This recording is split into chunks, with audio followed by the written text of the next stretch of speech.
सरकार ने वक्फ बोर्ड को नियंत्रित करने वाले कानून में संशोधन से संबंधित विधेयक को लोकसभा में पेश किया है। केंद्रीय अल्पसंख्यक कार्य मंत्री किरेन रिजिजू ने सदन में विधेयक को पेश कर विभिन्न दलों की मांग के अनुसार संसद की संयुक्त संसदीय समिति के पास भेजने का प्रस्ताव किया। वहीं विपक्षी सदस्यों ने विधेयक को पुरजोर विरोध किया और कहा कि यह संविधान संघवाद और अल्पसंख्यकों पर हमला है। मंत्री किरेन रिजिजू ने विधेयक पेश करने के दौरान कहा कि तमिलनाडु के एक पूरे गांव को ही वक्फ बोर्ड की जमीन बता दी। उन्होंने कहा कि इसमें धर्म मत देखिए। मीडिया के अंदर में काफी चर्चा हुई है ये केस जो मैं आपको बताने वाला हूं।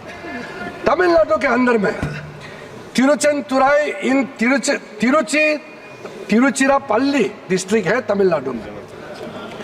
वहां 1500 साल पुराना सुंदरेश्वर टेम्पल मंदिर वहां मौजूद थे और वहां बेचारे एक वहां के गांव में रहने वाले उसको पता भी नहीं है, वो अपना जमीन बेचने के लिए 1.2 एकड़ जो बेचने के लिए गए तो आप बताया गया कि आपका गांव तो वक्फ का जमीन है।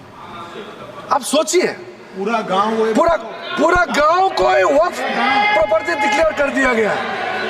आप सोचिए वो गांव का इतिहास 1500 साल पुराना है और सारे के सारे गांव को वक्फ का प्रॉपर्टी डिक्लेयर कर दिया गया है।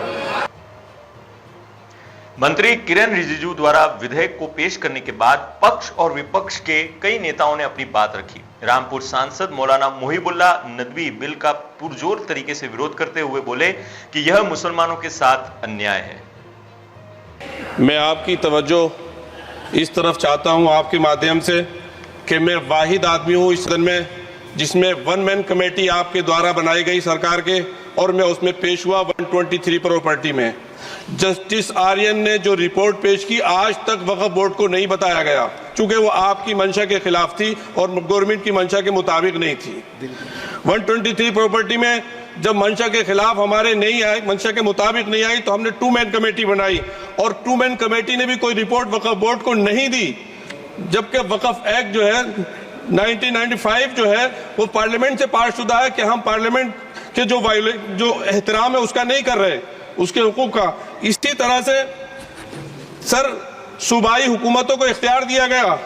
सर हिंदू एंडोमेंट में जो कर्नाटका और तमिलनाडु में है वहां कोई मुस्लिम नहीं हो सकता और 26 में आर्टिकल 26 का वायोलेशन है। 4 धाम में ये लिखा हुआ वाज़े तौर पर कि सिर्फ हिंदू होगा। बिहार उड़ीसा में भी यही लिखा हुआ है। पंजाब हरियाणा में गुरुद्वारा प्रबंधक कमेटी में सिर्फ सिख होगा ओनली, और ये उनका अधिकार है जिसको माना गया है। लेकिन मुस्लिम के साथ में यह अन्याय क्यों है? और सुन लीजिए सर मैं आपकी तवज्जो के चाहता हूं, दुनिया का सबसे पहला वक्फ खाने काबा मक्के में है। क्या हम उसके ऊपर भी सवाल उठाएंगे कि वहां पर भी हमारा कोई हिंदू भाई हो? वक्फ विधेयक को लेकर लोकसभा के अंदर ही नहीं बाहर भी नेताओं, धार्मिक गुरुओं ने प्रतिक्रियाएं दी हैं। कथावाचक देवकीनंदन ठाकुर ने तो केंद्र सरकार से सनातन बोर्ड बनाने तक की मांग रख दी। जो कि संविधान सबके लिए समान है, तो जब संविधान एक है तो कानून 2 कैसे हो गए?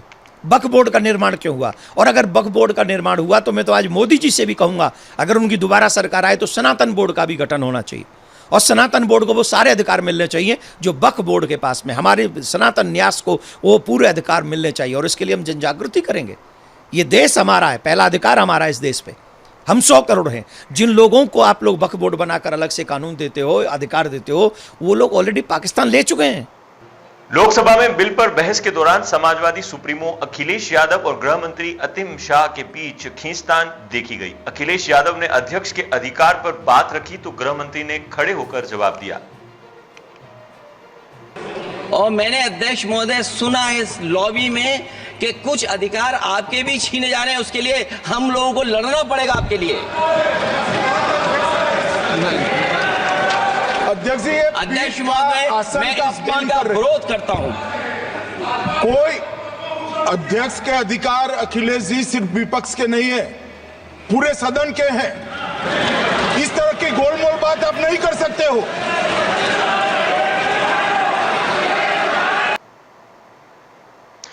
आपको बता दें कि वक्फ संशोधन पहली बार सदन में पेश नहीं किया गया है। आजादी के बाद सबसे पहले 1954 में यह विधेयक लाया गया था। इसके बाद कई संशोधन किए गए। रिजिजू ने कहा कि व्यापक स्तर पर विचार विमर्श के बाद यह संशोधन विधेयक लाया गया है। फिलहाल विपक्ष इसका विरोध कर रहा है।